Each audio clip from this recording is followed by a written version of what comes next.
Hello and welcome to this Black Talk Radio News commentary. My name is Scotty Reed. I got a pass or fail episode for you, so we're going to take a look at some information. I'm going to start doing this on a regular basis because there is information that goes viral on social media and it is very incorrect. And when I say viral, I'm talking about like 1,000 shares or more. Not so much about the likes, but how often someone believes something so much or co-sign on something so much they came across on social media that they give it a share, take that extra step to give it a share. So we're taking a look at this meme I came across that was put out by this page on Facebook that says, do you know that when slavery ended in the USA, slave, quote, owners received reparations from the government for losing property? And then they put us in quotations, and then they have a question mark. So I don't know what the punctuation is all about. I guess they're asking the question, did you know? The answer to that is nobody knows that because it's not true. It's just simply not true. Now, as long as I've been involved with the New Abolitionist movement, hopefully we'll be coming back with New Abolitionist Radio. But since 2013, I've been looking at issues of not just reparations, but slavery as well, because slavery was never, in fact, abolished, even though we celebrating Juneteenth or recognizing Juneteenth this month. No, slavery was never abolished by the 13th Amendment, and many of the state constitutions contain the same loophole, that punishment for crime, but this is something that you can easily look up for yourself. You could just go, Siri, did the United States pay slave owners for a loss of their quote unquote property?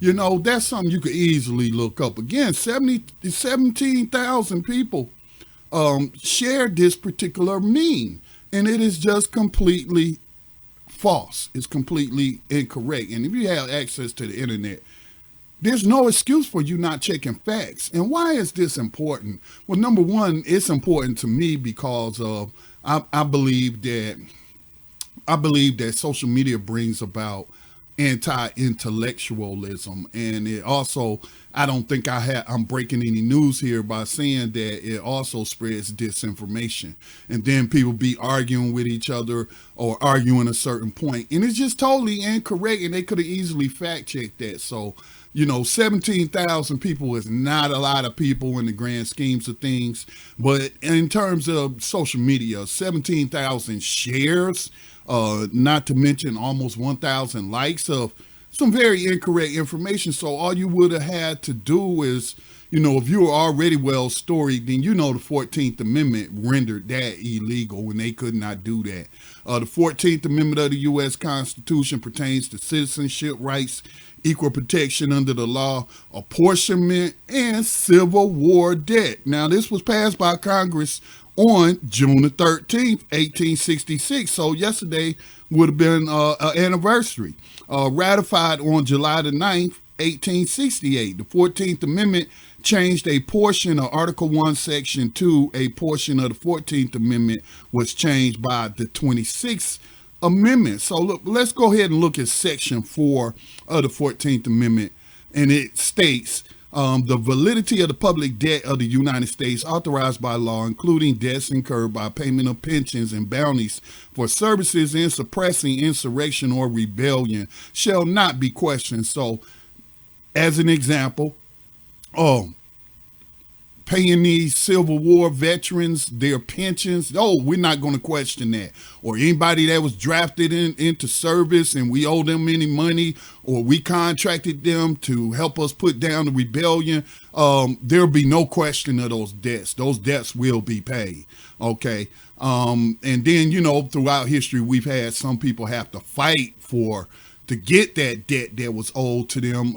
If we want to talk about, let's say, Union Army pensions, we could talk about Harriet Tubman and how, she waited so late in life, or it was late in her life, that she was finally able to get her pension. So, but it goes on to say, but neither the United States nor any state shall assume or pay any debt or obligation incurred in aid of insurrection or rebellion against the United States, or any claim for the loss of emancipation of any slave, but all such debts, obligations, and claims shall be held illegal and void. So you have to ask these people where they get their information from. I mean, again, we live in the internet age, and I know the internet age is decades old long, but when it first got popular or accessible in the 90s, it was known as the information highway.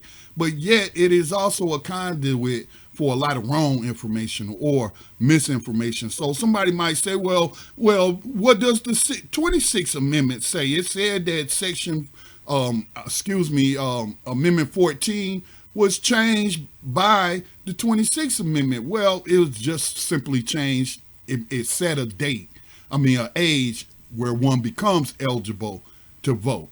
It also held in the 14th Amendment that certain people couldn't vote or they lost all their rights. They were, again, in rebellion, insurrectionists and what have you. So the 26th Amendment just pertains to the right to vote at the age of 18, and it just simply added that to the 14th Amendment.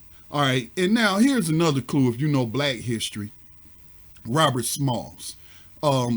There should be a biography on Robert Smalls, just a fantastic story as a victim of slavery, learned how to pilot ships, and actually, along with other enslaved sailors, stole a military ship, warship, from the Confederacy, sailed it past Confederate territory or out of Confederate territory, and hand delivered it, the vessel, to the Union Army. And not only did he free himself and his fellow crew members, but their families as well. Very in-depth story. I don't have time to go into it now.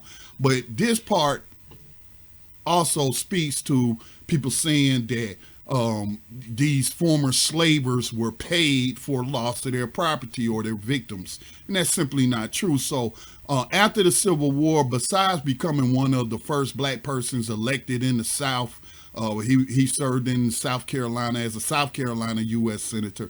But immediately following the war, he returned to his native of Beaufort, South Carolina, where he purchased his former master's house at 511 Prince Street, which Union tax authorities had seized in 1863 for refusal to pay taxes. So they took that man's property, not because they took that man's property. They didn't reimburse him for the loss of his victims, nothing of the sort. They actually took his property because he was probably saying, he's probably one of those diehard Confederates and Dixiecrats and was like, hey, I'm not paying taxes to the Union government. So they took it. And then along comes Mr. Smalls, who became quite successful in business as well as politics, parlaying his heroic deeds during the Civil War with the capture of that Confederate naval vessel. He had made, a considerable amount of money for a former victim of slavery.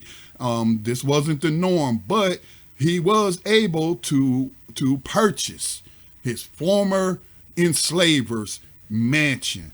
It says later the former owner sued to regain the property, but Smalls retained ownership in the court case. The case became an important precedent in other similar cases. His mother, Lydia, lived with him for the remainder of her life. He allowed his former master's wife, the elderly Jane Bond McKee, to move into her former home or into his home prior to her death. Smalls spent 9 months learning to read and write. He purchased a 2-story Beaumont building to use as a school for African-American children. So, what should have happened is the Union should have seized this man's property, this former, this Confederate insurrectionist. They should have seized his property and divided it up among all of his victims. Robert Smalls shouldn't have had to purchase it or what have you. But again, this is just further proof that y'all are falling for the fake news, because this absolutely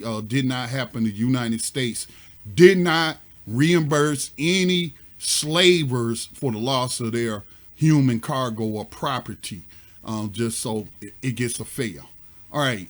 Continue to support the independent nonprofit media organization Black Talk Media Project. Make a donation today. You can do so by going to blacktalkradionetwork.com, the award-winning platform that targets the global African diaspora.